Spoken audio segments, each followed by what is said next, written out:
hari ini. Semoga kalian dalam keadaan sehat semua. Hari ini kita masih berada di subtema 1, hidup bersih dan sehat di rumah. Pembelajaran kelima. Sebelum kita mulai belajar, marilah kita membaca basmalah terlebih dahulu. Bismillahirrahmanirrahim. Kita masuk ke materi pembelajaran, yaitu Bahasa Indonesia, cara menjaga kebersihan di rumah dan PPKN, kebersamaan dalam keluarga. Tujuan pembelajarannya, kalian dapat menyebutkan isi teks yang dibacakan berkaitan dengan menjaga kesehatan lingkungan.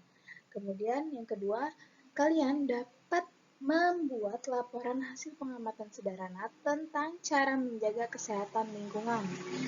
Yang ketiga, kalian dapat menemukan berbagai kegiatan yang menunjukkan persatuan dalam keberagaman di rumah secara tepat.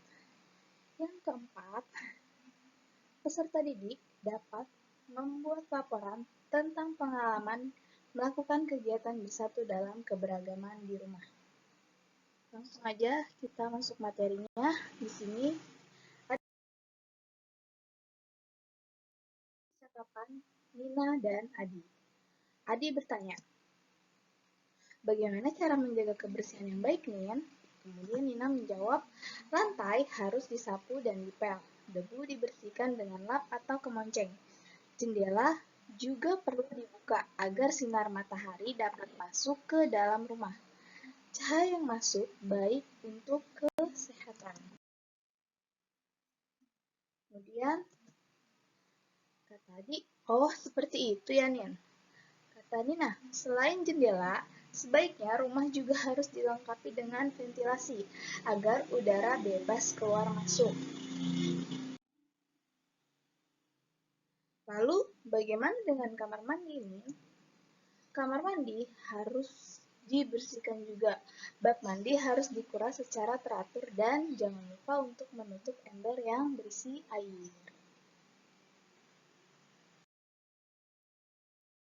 Nah, sekarang kita membaca. Mari jaga kebersihan di rumah.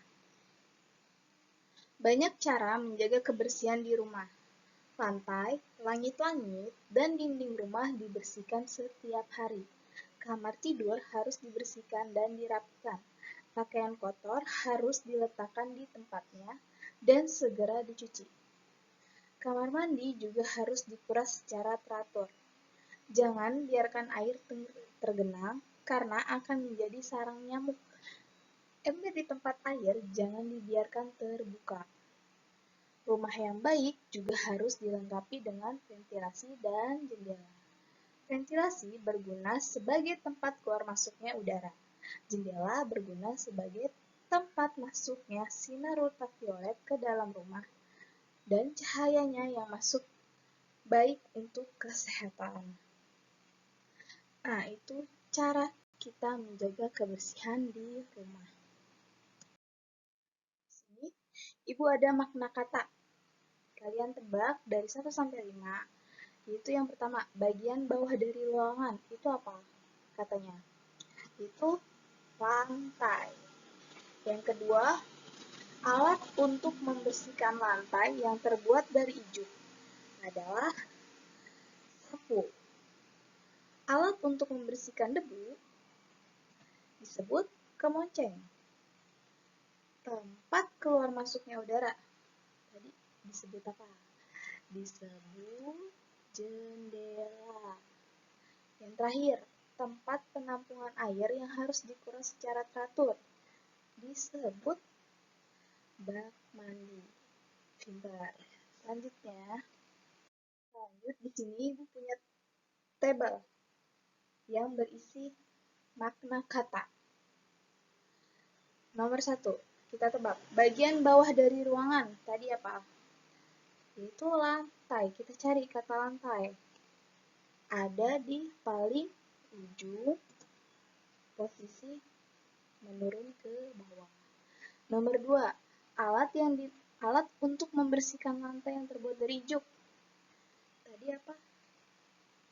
Sapu. Kita cari kata sapu di kolom sebelah sini.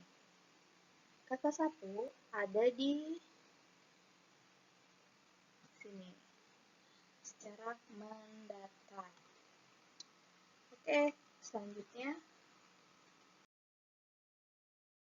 kita membuat laporan sederhana.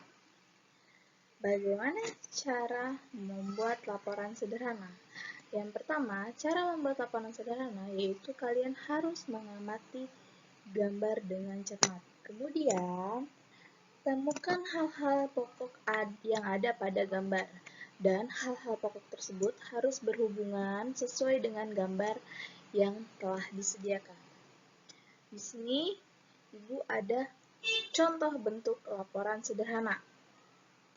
Dan ada gambarnya juga 1, 2, 3, dan 4. Nah, pertama, kita akan menentukan tema gambarnya, yaitu menjaga kebersihan rumah. Tokoh pada gambarnya ada Nina, ayah Nina, ibu Nina, adik yaitu adik Nina. Lanjut, kita akan membuat laporannya. Sesuai dengan gambar yang pertama, ibu mengajak Nina, ayah, dan adik untuk membersihkan rumah. Di ruang tamu, Nina membersihkan debu yang ada di televisi dengan menggunakan kemonceng. Ibu menyapu lantai, adik membersihkan debu yang ada di meja dengan menggunakan kemonceng, sedangkan ayah mengelap meja dengan menggunakan kain.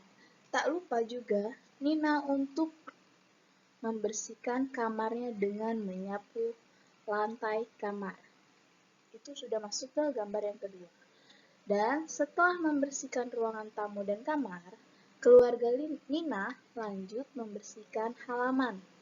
Ayah menyapu halaman, ibu menyapu teras, Nina memotong rumput, dan adik memberi pupuk pada tanaman.